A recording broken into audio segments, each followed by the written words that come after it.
Hello, good morning mga kamels. Today's vlog.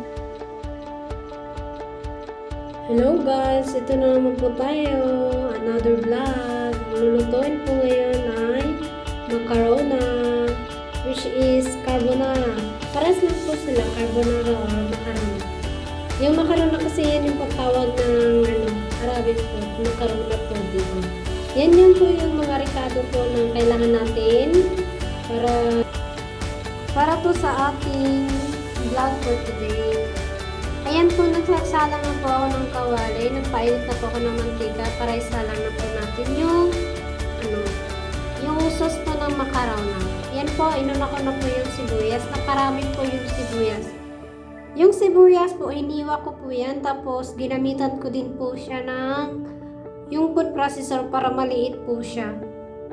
Pero hindi masyadong maliit kasi iba na yung lasa pag sobrang maliit. Kaya ganyan lang po yung ganyan lang po siya kaliit. Hindi na yung maliit na talaga. Parang na siya. Yung parang ground na talaga. At yan po, sinunod ko na po yung kamatis. Para maging na yung lasa ng kamatis. Pag mag-caramelize na siya, saka mo na po idagdag yung ground beef. Yun po. Halo-haloin lang po hanggang sa maluto konti kasi kailangan natin yung lutuin muna yung sibuyas at kamatis para lumabas yung lasa ng kamatis po. At ayan na po, nag-caramelize na po siya. And yung susunod ko na po ay yung ground beef para maluto na din at saka magkalasa na yung ating sauce. Ayan po, dinahandahan ko lang po yung pagkalagay ng ground beef po kasi pag idediretso mo siya, mahirapan mo siyang hinhaluin kasi namumuo po siya kailangan mo siyang yung nakahiwalay po para paglagay mo sa macarona, hindi mo na masyadong kasi buhaghag na siya. Kailangan nakabuhaghag siya kasi pag buo-buo yun, kailangan mo siya hiwalay po. Kaya ayan po, dahan-dahan mo po siya pagkalagay. Pero pag marami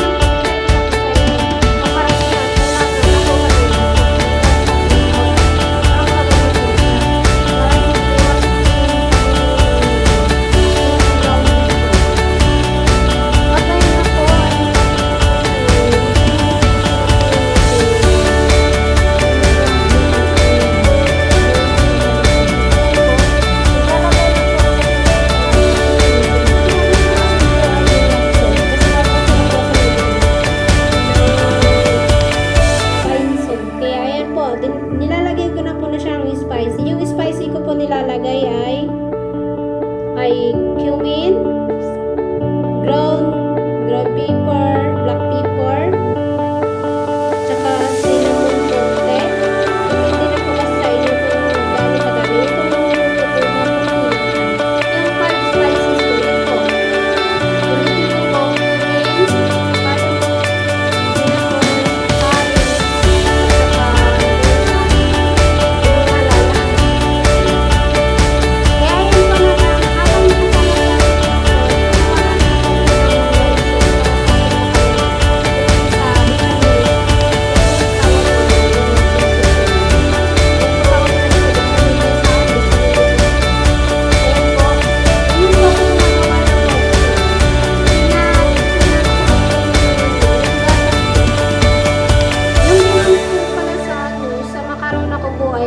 gatas lang po siya kasi minsan pag nagluluto ako tapos may naubusan ako ng cream, ayan po, yan lang po ang gamit ko kasi no choice na pag naubusan. Pero kalaunan hindi na po ako gumamit ng cream hanggang na-expired na lang po siya kasi iba yung nila, magkaiba kasi pag may full cream po siya, yung cooking cream, mabilis lang po siya mapanis. Within a day or tomorrow, kinabukasan din po siya mapapanis. Tapos yung sa abutin siya ng hanggang 4 to 5 days. Pag nakasarap lang po siya. Pero hindi na pero sa Pinas hindi na yan naabot ng 3 to 4 days.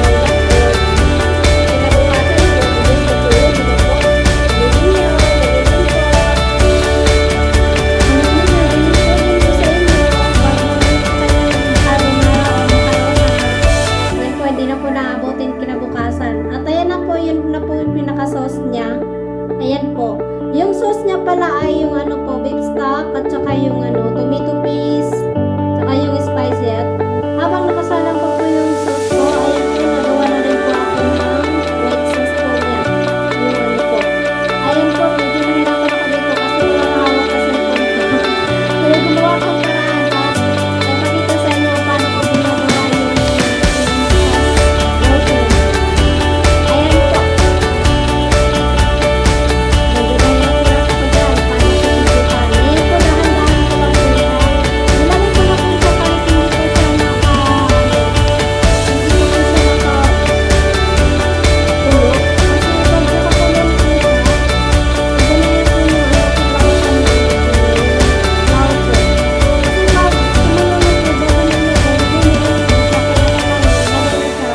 Yung hindi pa masyadong kumulo, yung lang, yung hindi masyadong mainit at hindi pa po siya kumukulo. Ayan po, nilagay ko na po siya hanggang sa na po, hinahayaan ko na po siya hanggang kumulo at halo-halo lang po hanggang ma-sticky na po siya.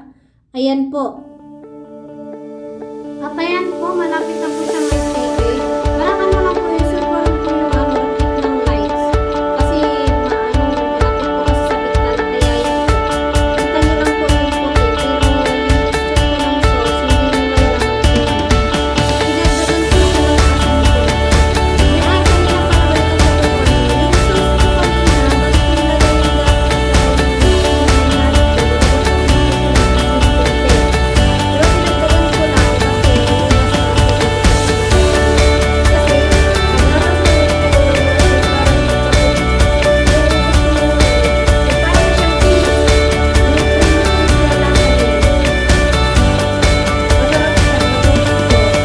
kanina. Bago po nilagay yung at ayan po, inahanda ko na po yung yung pinaka po ng ating niluto. Ayan po, naglagay na po ako sa casserole ng sauce sa ilalim.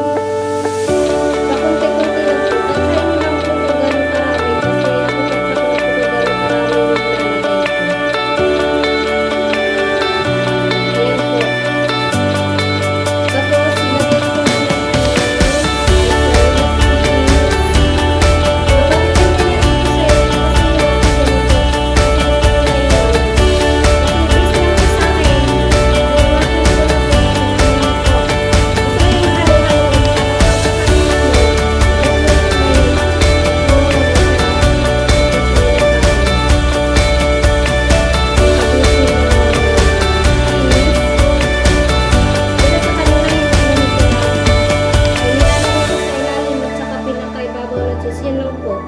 ayan po, naglalagay. At ayan na po siya yung niya. Pasensya na po, hindi ko po nabidyohan kanina kasi inasikaso ko po yung iba kong niluluto. Tapos may inakyat din ako sa taas kaya hindi ko na siya nabidyohan. Hindi ko alam na patay na pala yung video ko. Kaya ayan na lang po. Papakita ko na lang po dun sa pinakadulo na lang po ng video. Ilalagay ko na lang po yung picture niya. Ayan po, naglagay na lang po ako ng cheese dyan. Depende na din po kung gano'n kadami nalagay niyo ng cheese. Kasi yung ko gusto ko marami. Pero ako magkulang kasi ayan po. Para sa akin po siya na marami nito. At ayan na po siya.